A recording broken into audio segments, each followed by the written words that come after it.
بسم اللہ الرحمن الرحیم۔ المرقات کا تیسرا باب ہے حجت، سبق نمبر 12 میں خوش آمدید۔ گزشتہ سبق کے اندر ہم نے موجہ بسیطہ کی 4 قسمیں پڑھی تھی۔ آج کے سبق کے اندر ہم موجہ بسیطہ کی جو باقی 4 قسمیں ہیں ان کو پڑھیں گے۔ دیکھیں، جو دوسری جہت تھی وہ تھی کیفیت بالدوام، یعنی جو ایک چیز کا ثبوت ہے دوسری چیز کے لیے، یا ایک چیز کی نفی ہے دوسری چیز کے لیے، وہ دائمی طور پر ہو، ہمیشہ کے طور پر ہو۔ اس کے اندر بتا رہے ہیں کہ 2 قسمیں ہیں، ایک ہے اس میں دائمہ مطلقہ اور دوسری ہے اس میں عرفیہ عامہ۔ اب دائمہ مطلقہ کیا ہوتی ہے؟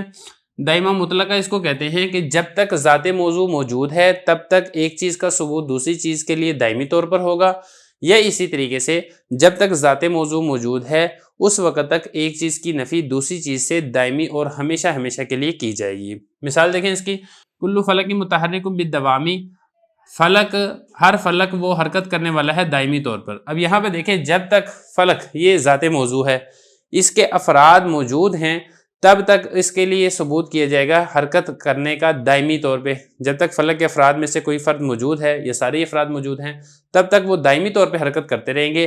البتہ جب فلک کے افراد میں سے کوئی فرد بھی باقی نہیں رہے گا تو پھر دائمی طور پر حرکت کرنے والا جو حکم ہے وہ بھی پھر نہیں باقی رہے گا۔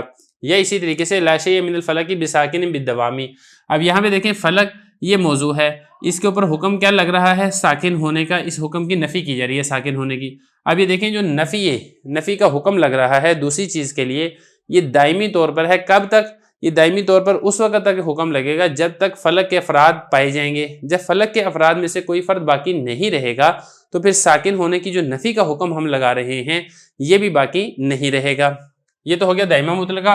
اب جو دوسری قسم ہے کیفیت بالدوام کی، اس کو کہتے ہیں عرفیہ عامہ۔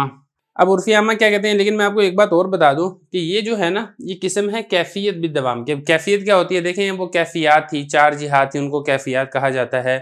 ان میں سے ایک جو کیفیت تھی وہ بالدوام والی تھی۔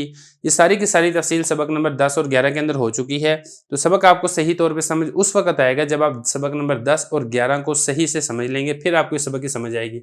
اب عرفیہ عامہ کو سمجھیں آپ۔ دیکھیں، جو دائمہ ہے، اس دائمہ کی یا کیفیت بالدوام کی جو دوسری قسم ہے وہ ہے عرفیہ عامہ۔ عرفیہ عامہ کہتے ہیں کہ دیکھیں، دائمی طور پر ثبوت شے دوسری چیز کے لیے یا نفی شے دوسری شے کے لیے دائمی طور پر جو موجود ہے وہ کب ہوگا؟ جب ذات موضوع وصف عنوانی کے ساتھ موصوف ہے، یعنی جو موضوع ہے وہ کسی صفت کے ساتھ موصوف ہے تو تب تو ہم ثبوت شے کا یا نفی شے کا حکم لگائیں گے دائمی طور پر، اور اگر وہ صفت کے ساتھ موصوف نہیں ہے تو پھر دائمی طور پر ثبوت شے یا نفی شے کا حکم بھی باقی نہیں رہے گا۔ مثال دیکھیں، کل کاتب متحرک الاعصاب بالدوام ما دام کاتبا۔ اب یہاں پہ دیکھیں، یہ جو کاتب ہے یہ ہے ذات موضوع، ما دام کاتبا یہ ہے وصف عنوانی، یعنی جو کاتب موضوع جب تک وصف کتابت کے ساتھ موصوف ہے تب تک دائمی طور پر ہم اس کے لیے ثبوت شے یعنی متحرک الاعصاب ہونے کا حکم لگائیں گے۔ اور اسی طریقے سے نفی کی مثال دیکھ لیں، اور پہلے بات یہاں پر یہ سمجھیں، اور جب یہ وصف کتابت باقی نہیں رہے گا تو پھر یہ جو حکم ہے متحرک الاعصاب ہونے کا دائمی طور پر یہ بھی باقی نہیں رہے گا۔ اسی طرح یہاں پہ دیکھ لیں، لا شیء من النائم مستيقظ بالدوام ما دام نائما۔ اب لا شیء من النائم، اب یہ جو نائم ہے یہ ذات موضوع ہے، اور وصف کیا ہے اس کا؟ وصف عنوانی ہے ما دام نائما، یعنی جب تک جو سونے والا ہے سونے کی صفت کے ساتھ موصوف ہے تب تک یہ لازم اور ضروری ہے کہ ہم دائمی طور پر جاگنے کی نفی کا حکم لگائیں، اور جب وہ سونے کی صفت کے ساتھ موصوف نہیں رہے گا تو پھر جاگنے کی نفی کا حکم یہ بھی برقرار نہیں رہے گا۔ اس کو کہا جاتا ہے عرفیہ عامہ۔ آگے چلیں، کیفیت بالفعل کی قسم مطلقہ عامہ۔ دیکھیں، جو تیسری جہت تھی وہ تھی بالفعل کی، تو کیفیت بالفعل ہے، اس کی جو قسم ہے وہ ایک ہی قسم ہے، وہ ہے مطلقہ عامہ۔ مطلقہ عامہ کیا کہتے ہیں؟ مطلقہ عامہ دیکھیں ہوتا ہے کہ ثبوت شے دوسری چیز کے لیے یا نفی شے دوسری چیز کے لیے وہ ثابت اور لازم اور ضروری ہوتی ہے۔ کب؟ 3 زمانوں میں سے کسی ایک زمانے میں، یعنی 3 زمانوں میں سے کسی ایک زمانے میں یا تو اس بات ہوتا ہے یا پھر نفی ہوتی ہے۔ اس بات کی مثال دیکھیں، کل انسان ضاحک بالفعل، ہر انسان ضاحک ہے بالفعل، یعنی یہ جو انسان موضوع ہے یہاں پہ دیکھیں ثبوت ہو رہا ہے ضحک، ہنسنے کا، تو یہاں پر ثبوت کب ہو رہا ہے؟ 3 زمانوں میں سے کسی ایک زمانے میں، یا اسی طریقے سے نفی ہوگی 3 زمانوں میں سے کسی ایک زمانے میں۔ لا شیء من الانسان بضاحک بالفعل، اب یہ جو انسان موضوع ہے اس سے ضاحک ہونے کی نفی کی جا رہی ہے 3 زمانوں میں سے کسی ایک زمانے میں، تو اس کو کہا جاتا ہے کیفیت بالفعل کی قسم مطلقہ عامہ۔ اب اسی طریقے سے جو چوتھی جہت ہے وہ ہے بالامکان۔ دیکھیں، جو بالامکان ہے اس کی بھی ایک ہی قسم پائی جاتی ہے ممکنہ عامہ۔ ممکنہ عامہ کیا ہے یعنی کہ امکان ہو. ثبوت شے کا دوسری چیز کا امکان ہو، یعنی ایک چیز دوسری چیز کے لیے ثابت ہے، اس کا امکان ہے. یا اسی طریقے سے ایک چیز سے دوسری چیز کی نفی کی جا رہی ہے، اس کا امکان ہے. اب امکان ہونے کا کیا مطلب ہے؟ دیکھیں امکان ہونے کا مطلب یہ ہے کہ اس کے جانب مخالف کا ہونا ضروری نہ ہو بھی سکتی ہے اور نہیں بھی ہو سکتی ہے. جیسے کہ کل نار حارۃ بالامکان العام، ہر آگ وہ گرم کرنے والی ہے یا گرم ہوتی ہے بالامکان العام، امکان عام کے ساتھ. اب یہ دیکھیں اس کا مطلب کیا امکان عام کا؟ مطلب اس کا یہ ہے، اب ثبوت شے دوسری چیز کے لیے ہو رہی ہے، یعنی اس کی جو جانب مخالف ہے اس کا ہونا ضروری نہیں ہے.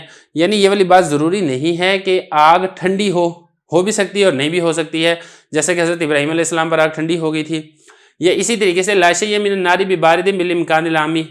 اب یہاں پہ دیکھیں نفی کی جا رہی ہے کہ جو آگ کے افراد میں سے کوئی فرد بھی ٹھنڈا نہیں ہے امکان عام کے ساتھ. اب یہ دیکھیں آگ سے ٹھنڈا ہونے کی نفی کی جا رہی ہے امکان عام کے ساتھ. مطلب کیا ہے کہ اس کی جانب مخالف اس کے ہونا یہ لازم اور ضروری نہیں ہے، وہ ہو بھی سکتی ہے نہیں بھی ہو سکتی ہے. یعنی آپ یہ کہیں کہ آگ کے افراد کا گرم ہونا اس کا امکان ہو بھی سکتا ہے اور نہیں بھی ہو سکتا ہے، جیسا کہ میں آپ کو بھی بتا چکا ہوں. تو خلاصہ کلام یہاں پر یہ نکلے گا قضیہ موجہہ بسیطہ کی جہات اربع کے اعتبار سے 8 قسمیں ہیں.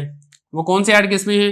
ایک ہے ضروریہ مطلقہ، مشروطہ عامہ، نمبر 3 وقتیہ مطلقہ، نمبر 4 منتشرہ مطلقہ، نمبر 5 دائمہ مطلقہ، نمبر 6 عرفیہ عامہ، نمبر 7 مطلقہ عامہ، نمبر 8 ممکنہ عامہ. یہ کل 8 قسمیں ہیں قضیہ موجہہ بسیطہ کی، اور جو مرکبہ ہے اس کی عقلی طور پہ اگرچہ 64 احتمالات ہیں لیکن اس کے اندر 7 قسمیں ہی یہ شمار کی جاتی ہیں اور معتبر مانی جاتی ہیں. تو بہرحال یہ ساری کی ساری تفصیل میں آپ کو پہلے پڑھا دی ہے. اب اس کے بعد جو کتاب کی عبارت ہے ہم وہ حل کریں گے، تو وہ انشاءاللہ حل کرنی بہت آسان ہو جائے گی.